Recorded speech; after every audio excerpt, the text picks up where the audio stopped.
What expectations are you placing on God, on people, and situations that are making you not enjoy your life or the blessings you receive? And are these expectations always leaving you feeling disappointed and even angry sometimes? Do you expect God to show up for you in a way that you want rather than the way that's best for you in your situation? And because of your attitude now, you're always looking at the answers you get from God or even from people, and even the way people bless you and even God's blessings. You look at all that with disappointment just because it wasn't what you were expecting. Do you now walk around, okay, feeling unfulfilled and full of unmet expectations, disappointed at God and at life generally? Could it be that your expectations have blinded you to the blessings that are all around you just because your answer didn't look like your expectation? Hello again and welcome to my channel, Insights with Chipol. Today I want to talk about how our expectations keep leading us to disappointments because sometimes our blessings can be hidden in plain sight and we don't even know it. Now, this topic hits really close to home because, like everyone else, disappointment is something I deal with regularly, but have been learning to manage because I'm beginning to have a better understanding of the dynamics behind both expectations and disappointments. Okay, so if you're ready, sit tight and don't stop watching. Thank you again for tuning in.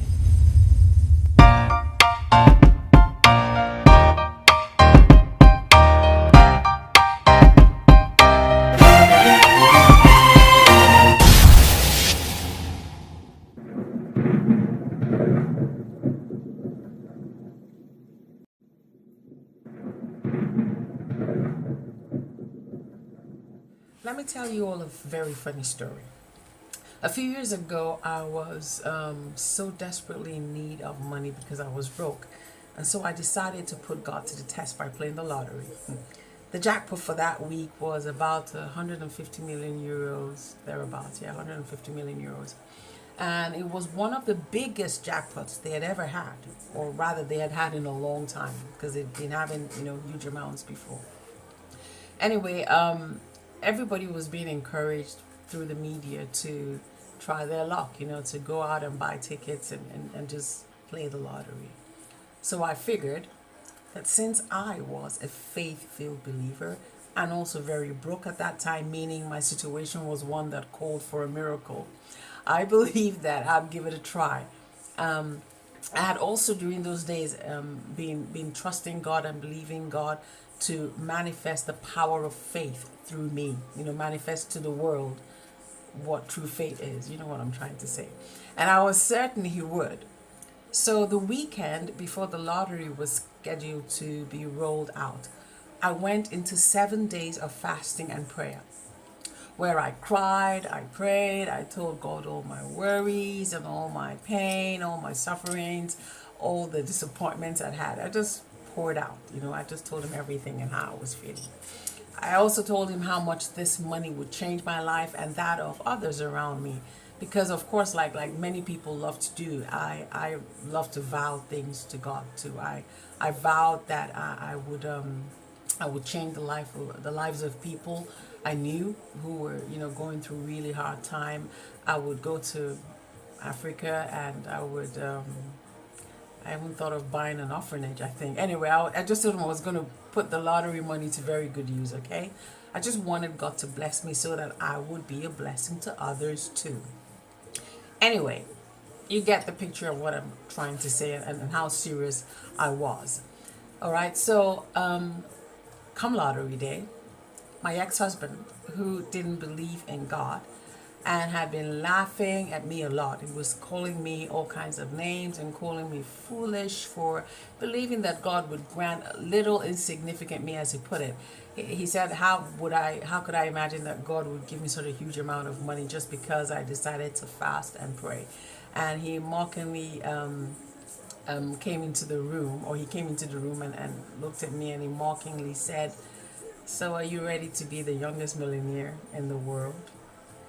And then he walked away laughing and shaking his head in complete disgust at my display of desperation, as he called it. Anyway, to cut a long story short, I didn't win. In fact, even after all the numbers had been read out, I didn't have a single one. But I still believed that the machine would suddenly malfunction and they would then announce that the numbers were wrong. So I sat put, listening and whispering a silent prayer to myself. But at last, even that was all to no avail. Did I also mention that my ex-husband and my older daughter had both been sitting next to me the whole time, very excited, and they were in eager anticipation, I guess, and they felt so sorry for me as I sat there deflated and miserable, and don't forget hungry and thirsty too, because I hadn't had anything to eat for days, and I was planning that after the announcement we would all celebrate in a very big way and just rejoice and thank God. Anyway, I remained disappointed for days as I questioned my faith in God and I questioned why God didn't show up for me. However, I learned a very valuable lesson that day. I really did.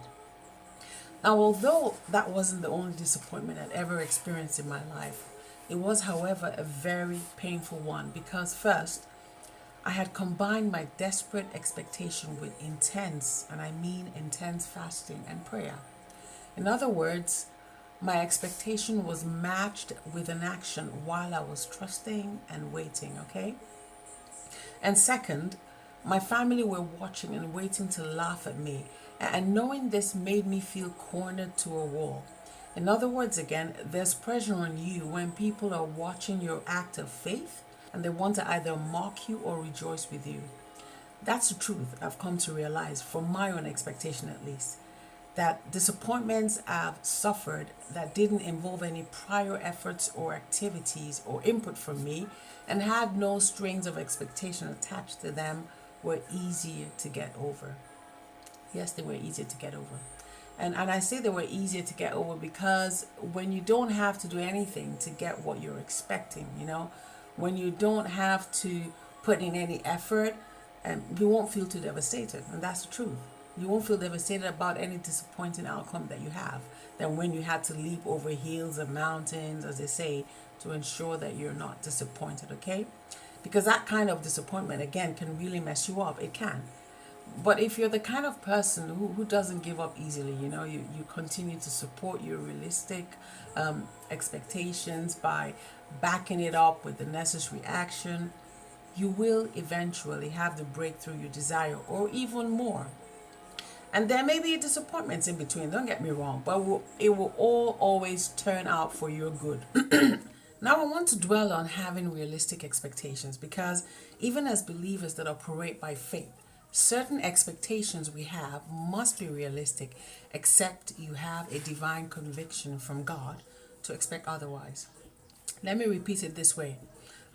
As a believer, if you do not hear specifically from God to wait for or expect something that seems impossible to get or is unrealistic to expect, something that defies any natural reasoning, something that isn't what you should be convinced you'll get just like that. Just as I was convinced that the 150 million euro jackpot was mine, okay? Now, if you didn't hear from God on whatever that unrealistic or impossible thing you're expecting may be, then please save yourself the disappointment, because the question is not if you'll be disappointed, but when you will be disappointed, all right?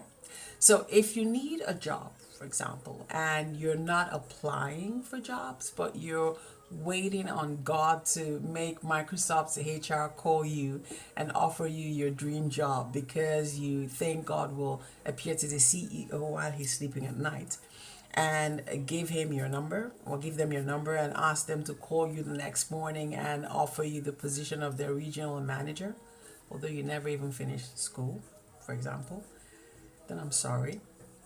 That kind of thinking is just plain buffoonery, and you will be disappointed, okay? You will be definitely disappointed. Now, at this point, let me throw in a quick disclaimer because I don't want to get misunderstood, okay? I'm not in any way implying that God cannot bless you. No, God can bless anyone. I'm not saying that, all right? In fact, God regularly likes to show up, to show off in our lives like that, okay? Yes, he does. It's why we call that kind of blessing an unmerited favor. It's something that you didn't deserve, something that you normally wouldn't get.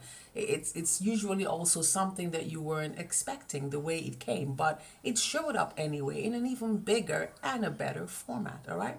Let me rewind again. I said it's usually something you didn't expect. Yes, because sometimes while we're busy waiting for something good to happen for us, while we're busy trusting God and expecting a breakthrough and doing all the necessary and right things we should be doing in line with our expectation. Anyway, while we're doing all of that, all right, God decides to show up and blow our minds with something entirely different from what we were asking Him for. Yes, something that we're not expecting, okay? Other times, He decides to allow you experience the greatest disappointment in your life, either because He has something greater or better for you down the line, or He wants you to learn something from the experience, just like I did from my crazy lottery experience, okay? So, what I'm saying in essence is this. As people, let's be realistic about our expectations. Let's know that God is a good and a loving Father who will give us what we need when we need it and what we deserve when the time is right. Yes, in due course. Let's get down with the concept of due course for a minute, okay? Because in due course requires a lot of waiting and personal growth in between. All right. So if you're one who's asking for a job that pays, let's say, 100K a year, when you're currently earning 25K a year, okay, and you're looking for a shortcut to a senior level you haven't even prepared yourself for, nor have you even made any efforts to learn more about that sector. If you're like that, then you're definitely not walking in faith. I'm sorry, my friend, you're not.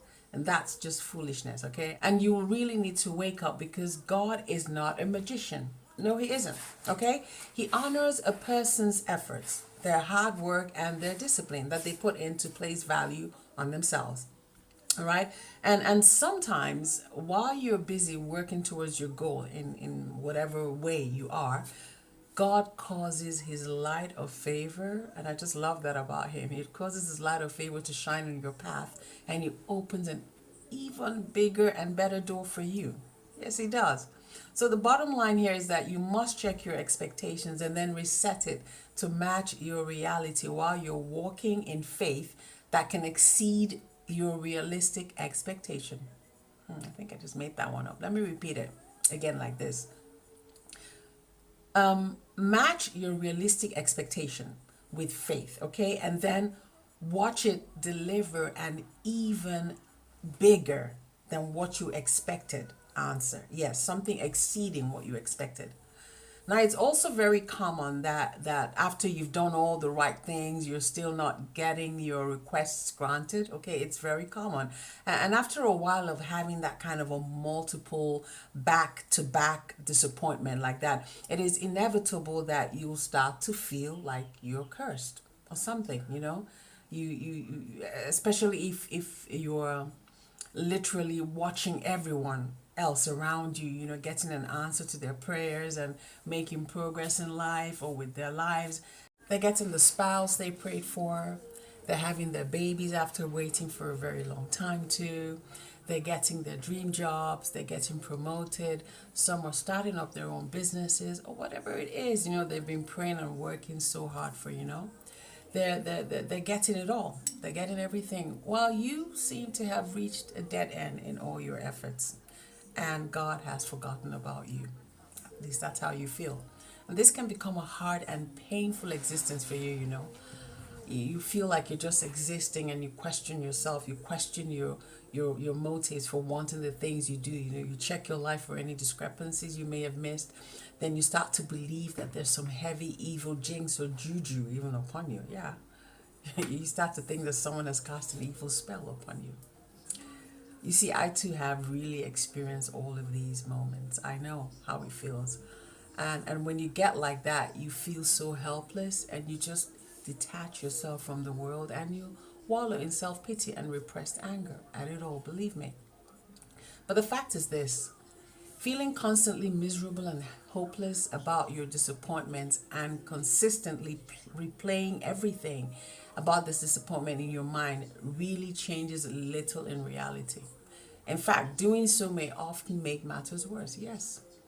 And so, if you keep it up, it could lead to a serious form of depression, introversion, and even antisocial behavior, which in all truth would only achieve you the exact opposite of what you would like to experience and take you to where you don't want to be in life. Now, I say these things to you confidently because, again, I have been there. I really have. And those were the darkest times of my life, I can tell you. And when I think back now, I don't want to ever go back there again. But although I was very disappointed in God, yes, I was disappointed in God for a long time, deep down inside me. Though I never lost my faith in Him entirely. I was full of anger and disappointment, yes, but I could still call out to Him. And this is why I believe that when a person is full of faith, no matter what life throws at them, they will never lose their faith entirely. No, they won't. You see, in my case, every prayer I made to Him was made in tears, and I would often tell Him how I felt, I would vent, as they say, and then feel better afterwards. And to be frank, that was really all I could do during those moments. Just cry, vent, read the Psalms when I felt like it, and then go about my day. Every morning, that was all I could do. I could not pray. I could not pray to God in the classic way that people would say prayer. I could not pray. But I kept talking to Him through my tears, nonetheless, And looking back now again, I understand from that experience that my tears were my prayers to God. And I was able to express my heart through my tears because I had faith that He was listening, even though He was silent. So I want you to know today that you must never underestimate the power of tears when there is nothing else left that you can do to ease the pain you feel inside. Tears are powerful. Okay, they are powerful. Another thing we need to realize is that having expectations is like setting a goal for what we want to achieve in life, okay? And that's good. That's really good. But sometimes the goal we set can be too high and we end up not being able to meet that goal. And so when that happens, okay, when we don't get the kind of answer we were expecting, we really cannot see it as a disappointment because it's a goal that we set for ourselves, okay? Not somebody else, but we set this goal for ourselves. And it may have been too high, or it may have been set in the wrong season of our lives. Yes, the wrong season. Or it may have even been an impossible goal to achieve from the start anyway. All right. The point is, you set it, so it shouldn't really be a disappointment to you if you don't get what you expected from it. You see, you can simply change the goalpost and start all over again. Life goes on. Yes. So no matter what has happened to you in life, no matter what the disappointment, you have to decide for yourself how much weight that disappointment can put on you. Yes, we all have to see it this way. We need to accept our disappointments and learn the lesson it usually comes with so that our future expectation will be more informed. Now, in conclusion, what I've learned from all my disappointments in life is this. Living life is all about having expectations. Yes, it is. And this life requires that we have expectations, and expectation is a type of hope, all right? And hope in itself is what keeps us all alive and moving on regardless of what we feel or how we feel, okay? No matter what a person is going through, there's always a glimmer of hope in them somewhere. And this is what they usually need. This is really all they need to keep them alive in order for them to keep going on, okay? But once a person stops having expectations, it's usually a sign that they've also lost hope that things will change for them. And by that, they've also lost their vision too. Now, what I've also learned about expectations is that due to our orientation in life, our expectations come in types. Meaning some people have been brought up or molded by their background to have high expectations all the time, while some have been Some have been taught to be content with just having very low expectations all the time, okay? And then there are some expectations we have that can be good ones, while some can be bad ones, you see?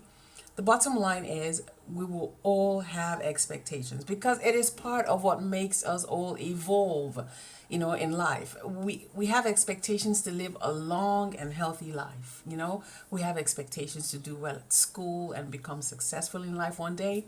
We all have expectations about having the kind of job we want or deserve.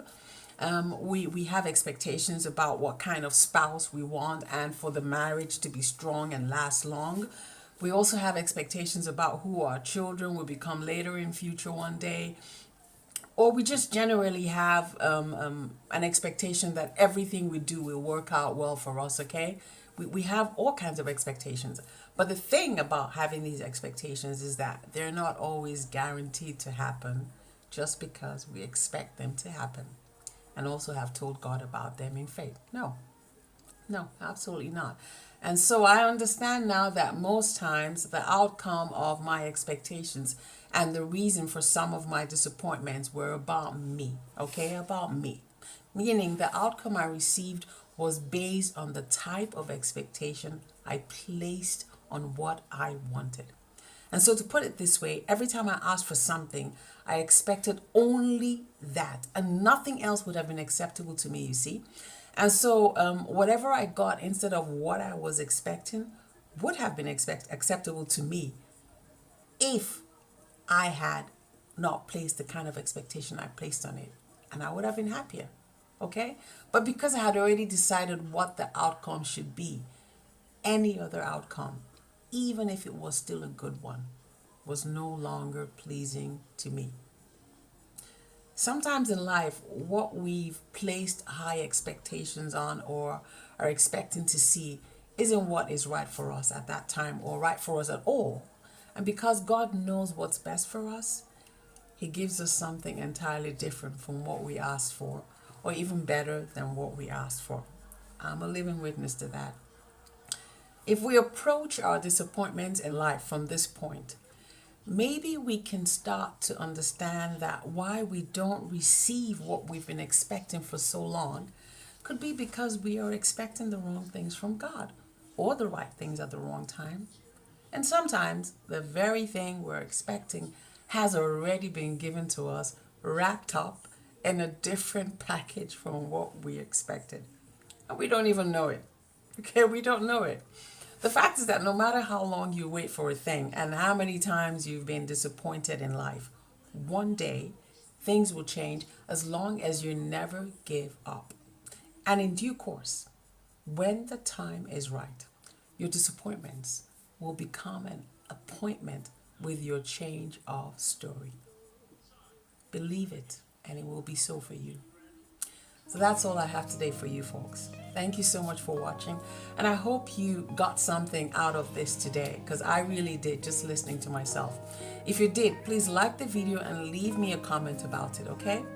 I'll say bye-bye for now. I'll see you at my next video, and a big God bless you.